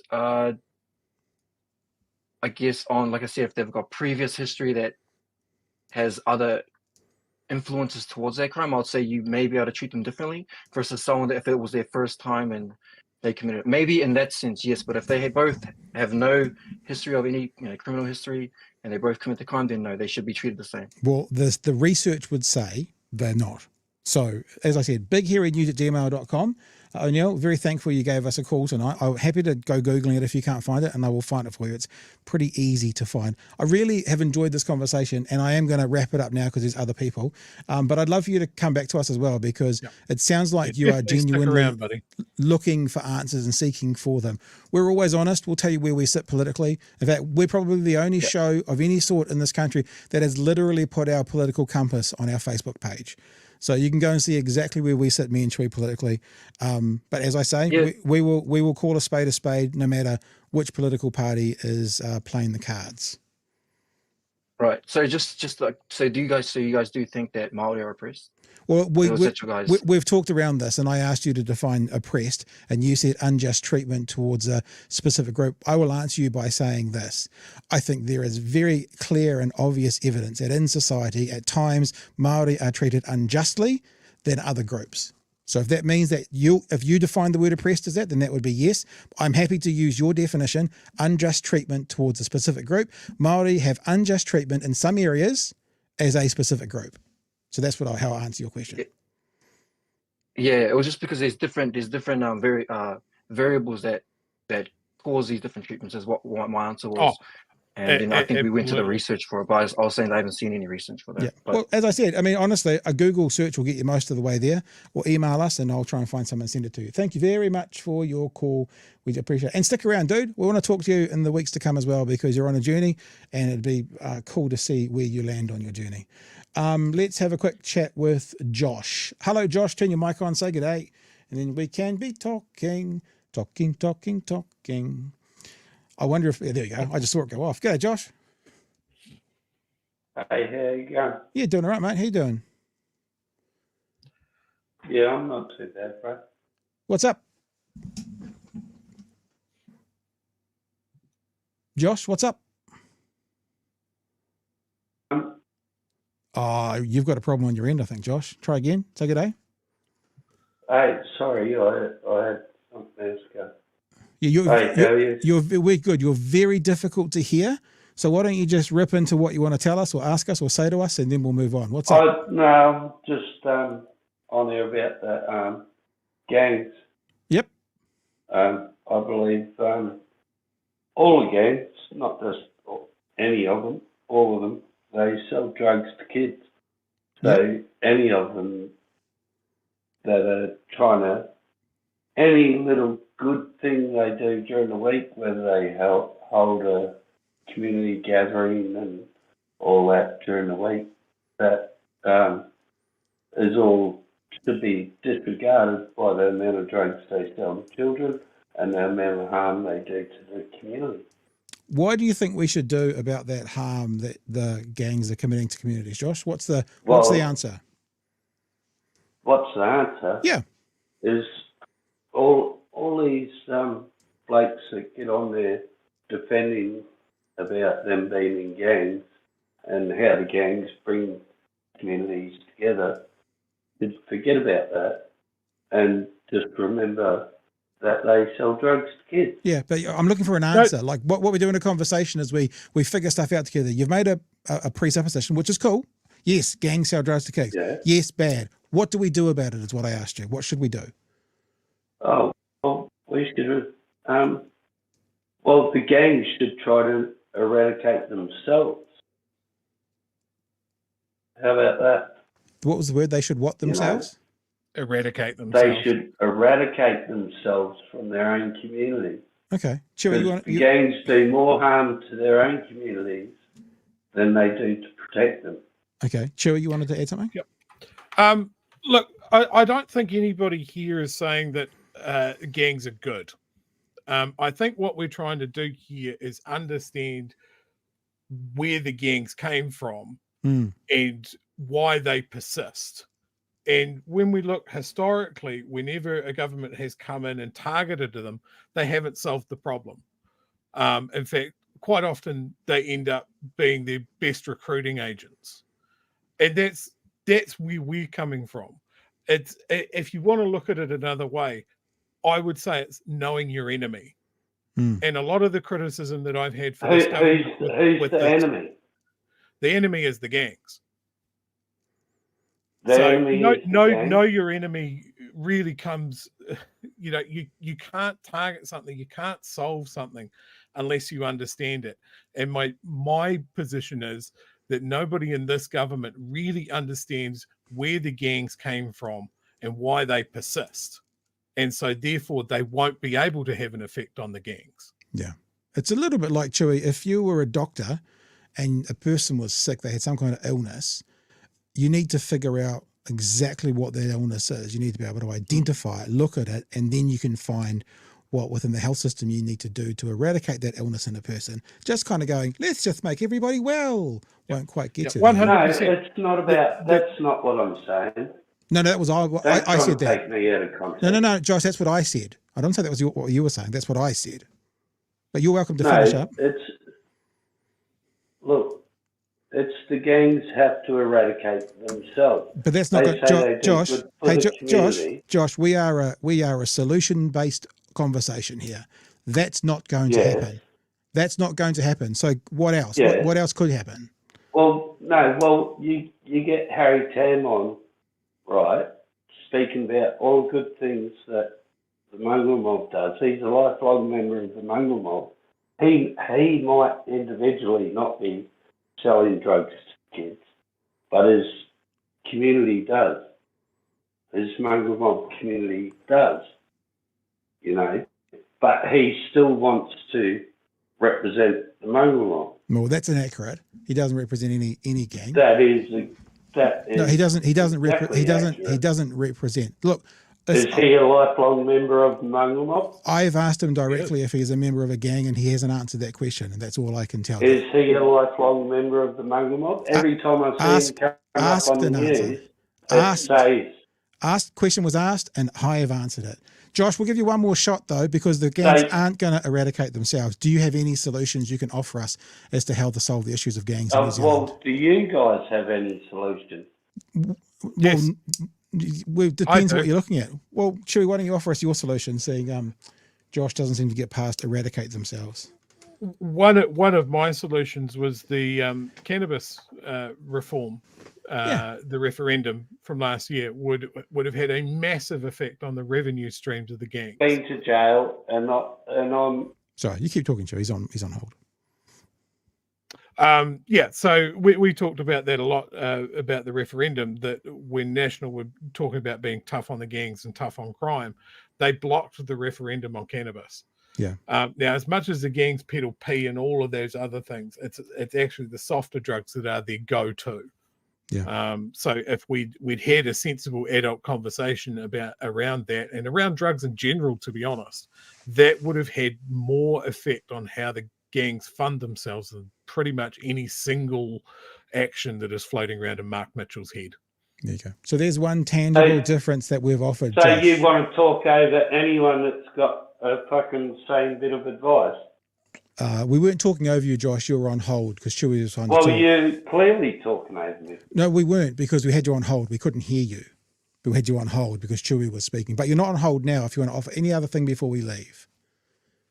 Well, what's your answer to it? Well, you keep going on about referendums and but you've just all been, this shit. But we're not talking about that, are we? You've we're just talking been about gangs selling drugs to kids. Yeah, you've just been given a potential stepping stone towards an answer, which is to legalise or decriminalise cannabis. So you've literally been given one by Chewy. He explained why. I agree with Chewy. And I think that's probably a more realistic step to helping the issue with gangs or eradicating gangs. Then, quote unquote, they have to eradicate themselves. Hey, Josh, we've got to move on because we're normally wrapped up by 10:30 and it's 10:37. We do appreciate you giving us a call in. If you want to ever do it again, feel free on a Thursday night. So last person, because we've spent a bit longer than we would, Chaos. Chaos, I believe, is who we're speaking to now. Hello, Chaos. Kia ora. Kia ora. What's up? Not much. Just been listening to you guys while I do my assignment for my Māori politics class. So you're the expert in the room right now. Well, I mean, it was quite funny hearing some of that kōrero just before I came on, since I wasn't really even thinking about that specifically at the time. Yeah. But no, I found it interesting actually that the person before me's kōrero kind of flows into mine almost perfectly. So Cool. Thanks for the setup. There you go. Yeah, so like I guess obviously watching you guys at the moment, there's been so much with the boot camps, the focus on gangs and all of this tough on crime, authoritarian stuff that we just love to see constantly recycled all the time. I guess actually in listening to what you guys were saying before, I think Chewy kind of touched on what I was kind of curious in that, like, do you guys just get really sick of watching like governments, they identify the problem, gangs, crime, all that stuff. But then they do the exact opposite thing that would be effective in addressing that issue. Yeah, or they do nothing. They do the opposite thing, or they do nothing. And I guess like even just seeing you guys trying to have a reasonable conversation with the caller just before of like, identifying where might be a good place to hit them. It kind of reminded me of like, I think it's airplanes, that in order to strengthen airplanes, instead of identifying where the weaknesses were, they noticed the parts that weren't broken and they strengthened those. And I guess I keep looking at these issues and thinking, we keep talking about, gangs, why do they do it? It's so obvious that gangs provide areas of well-being that are lacking. There's the social, the community, obviously there are financial. Yes, they come at a cost that isn't necessarily great, but I feel like people go, I don't get it. Why do they join them? It's kind of fucking obvious. And I guess it's just, do you think that maybe even in the future, when the left get back in, that they're actually going to do something a bit more like constructive with it? Because I guess we've seen the right come in and like you guys have pointed out, they've just steamrolled. Yeah, it's a tough question because they had the best opportunity to do whatever they wanted last time because Labor had a majority and they wasted it. Now, I guess if I was being gracious, I might say, COVID got in the way But they didn't need a referendum to decriminalise marijuana. They could have just done it. They had a majority and could have done it. I mean, it's a little bit like the conversation we had earlier about Donald Trump and Kamala Harris. It's like you hope for the best and you hope they do what they said. And look, this is going to sound really arrogant. I hope Chewy and I can be somewhat of a finger to put on the scale of what these guys are doing. I mean, we had Chippy. I was going to ask if you guys even actually thought that would be possible, because I do feel like we've seen some of the effect. Like, we've seen people drop some of the things. Like when Chloe has said a couple of things in Parliament, I'm like, that's BHN. That's BHN. Yeah. You know, I've been at uni and we've been talking about you guys, you know, Good. like. Yeah, it's clearly I like actually you think guys we are could. reaching a wide audience. Yeah, I think we could put our thumb on the scale, or our finger on the scale a bit, meaning, you know, people have obviously found I hate talking like this, so it's like talking about what we do, but I know that there's politicians, political movements on the left now who are seeing value in what we do, and which means they're listening more to us. And the reality is we're asking questions that they're not. I'm not going to say I was talking to, but I know that people in the in the areas of labour and stuff are far more open to communicating with us now than perhaps they were 12 months ago. And part of the thing is let's forget us, but they need help from people like us. Yeah. Oh yeah. Because their messaging is shit house most of the time. I nearly messaged someone the other day and I said, next time you're in the house, because you know how they asked this question in the house, do you stand by every opinion and thing your government's ever said? This is what someone needs to say to David Seymour in the house. And this is how we could put our finger on the scale by helping. Mr. Seymour, do you want to see this country be treated equally according to race under the law? To which he would say, yes. And then you go, Mr. Seymour, do you want to see this country treated equally based on sex under the law? And he would go, because if he says yes, then he straight away goes against his, male-female toilet thing. Mr. Seymour, do you want to see this country treated equally based on religion under the law? And he'd go, because, Catholic churches have male priests discriminating against females. And we could actually help the left with their messaging. And I think, sounding really arrogant, they're starting to click on to that. No, I absolutely agree, because I mean, there clearly is something that the left are doing wrong. I mean, even just in one of the other callers, commenting on, oh, Kamala did this bad. It's like, can't we just let's just be thankful that it's not someone horrible, and let's just work towards the end goal being better. Can we just take the baby steps and enjoy it while we've got it? Yeah, man. What university did you go to? Victoria, Te Herenga Waka. Nice, man. All right. Hey, it was lovely to hear you chatting about us around the quad. Keep it up. Keep spreading, the gospel of BHN. Yes, I wear you guys hoodie around campus. So there's promo. I'm always plugging.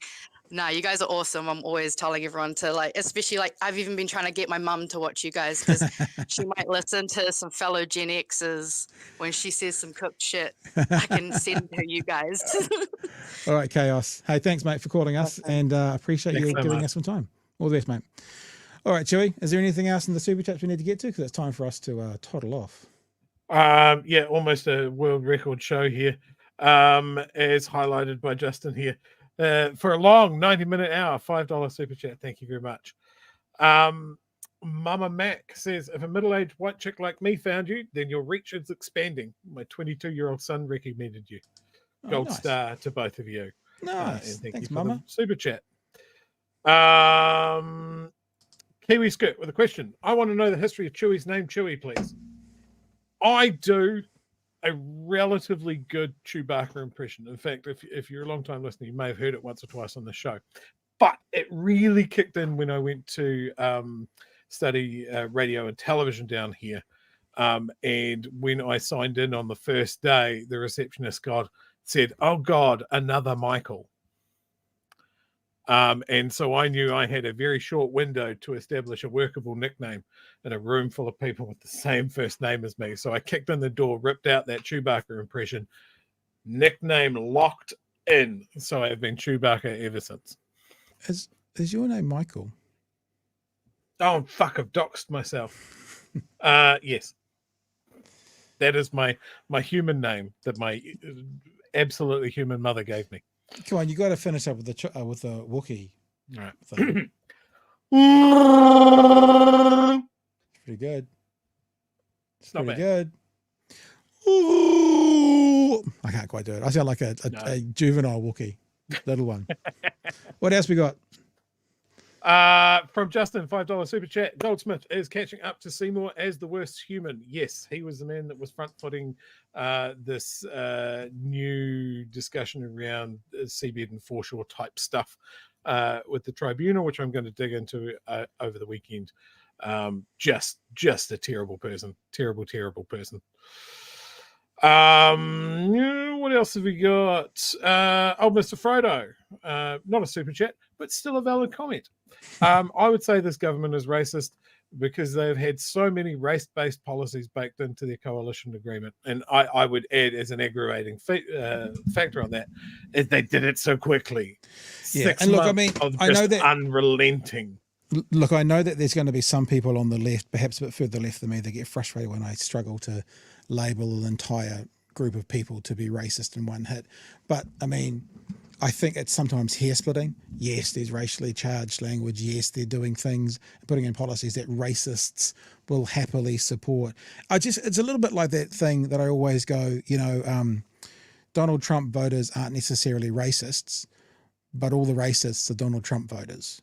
It's that kind of vibe, So, I mean, I actually also think that if you broke down into the absolute basics as to what racism is, thinking one race is superior to any other, then you're getting it to be even harder to define a whole group and with all octopus legs of this group as being racist. But yeah, let's not beat around the bush that their race-based policies are absolutely...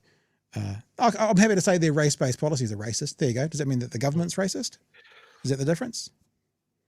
I think my hesitation is, and it's not because they're being like, it's oddly suspicious that so many of their policies are around recognizing that Māori have not had a fair shake of things for a couple of 100 years, and that the institutions that we have in this country are failing them. Or punishing them for being who they are. That very much feels racist to me. I think the thing is, I guess I'm a little bit gun shy of running around and pointing at something and going, that's racist. That guy's a Nazi. Yeah. Trump is Hitler, that sort of thing. And it's kind of like that whole Godwin's law? Yep. The longer the argument goes on online. Of that. Yeah. For people who don't know it, it's the longer you have an online argument, the bigger the percentage chance of Nazis being evoked or invoked becomes part of it. Can I just also ask a question? I've been watching the chat, and there is some rigmarole in the chat over Joshua there. And we just had Josh in the Discord. Same person, perhaps? Yeah. Perhaps. Yeah. Josh has been with us tonight right from the get-go. Nice. Welcome, the person that I also commented that was really struggling to get past the auto mod with his comments. It's the first time I've seen his name in there. And on his first night, he's come on. And I think he does. Look, some of the comments that he said tonight, I think he has very much a lived experience with gangs and drugs and crime and punishment. And maybe tonight. And maybe specifically tonight, some alcohol, perhaps. And I think he's pulled himself through the other side. And cool. That is what is framing where he's coming from. Now, we talk about echo chambers a lot. I would like Josh to stick around. Yeah. I would like him to sort of kind of get where we're coming from and what we're concerned about in that. And if Josh wants to stick around, that's cool. If Josh wants to make insults and that sort of thing, they'll get hidden. That's fine. And maybe he'll learn and maybe he won't. Well, but there's already a bunch of his people choice to make. I've seen there's already a bunch of people who are saying he was easy to block in the chat. So that's the other thing, you got to be able to stay friendly, if that's the right word. I don't want to be too kind of wimpy, but stay friendly Yeah. enough to get your message across. Shouting at someone and punching them, metaphorically speaking, is not the way to win your argument with them, especially online. This show's a house party. All are welcome, but it's easy to outstay your welcome. And we do have I don't bouncers. think Josh is at that point yet. He's been here 5 minutes in the scheme of the party. So, All right. Josh, if you're still there, you're still listening, I want you to stick around. I want you to see where we're coming from, and I want your opinion there because of the experiences that you've had in your life. And one more thing. Okay. Happy to chat to you again, but just so people know this, because Discord's a little bit echoey and stuff, I often put people on hold when we're talking, or else what happens is people go, sorry, you go, no, you go. So I've seen Josh comment in the thing there that we kept talking over him. No one could hear you, Josh. You were on hold in those moments that Chewy was speaking and I was speaking. So you wait for your turn, you have a chat. That's how conversations work. You talk by having chat, that you stop, the other person chats and they stop. And especially when you're doing an internet thing, because it's far worse than the telephone line. Yeah, the lag. So for people who know, I've got a little, you can't see it, but I've got a little fader here, and I often just turn that fader off when I'm talking or Chewy's talking when we're on Discord, and I turn it back on when we're finished talking, and then that's how we have the conversation. And that's what was happening tonight. Yep. Bill B says, with capital as a goal, everyone is a gangster. Great show, guys. And very generous super chat to wrap up with. Unspecified individual says $25. Easy, Chewy.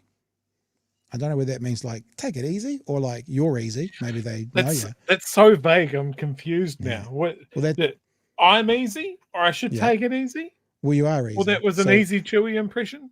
Maybe. Oh, that's going to keep me up at night. All of the above. What a perfect way to finish then. Thanks, team. All right, we're done for the night. I appreciate you guys being with us tonight. It's been a good show. I appreciate the super chats. I appreciate the viewers. I appreciate the Discord. I very much appreciate Harry Tam. And I think we're pretty much done. Anything else from you for the night, Chewy? This has been a world record long show. It's been a really interesting show. Don't think oh, quite really? world record. How long No, do I have to pad for? Oh no, maybe it has been. I think maybe one of those the back down pat.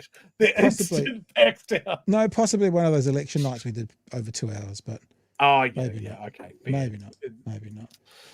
All right. Been a great week though, guys. Pick up the news. And just for people who are wondering, see, no dog tonight.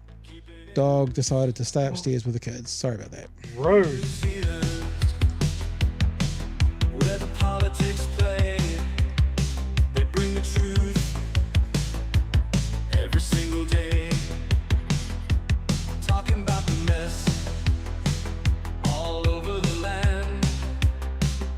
They shine a light with a mic in their hand. No time for cheese, just facts straight up. Bad and true.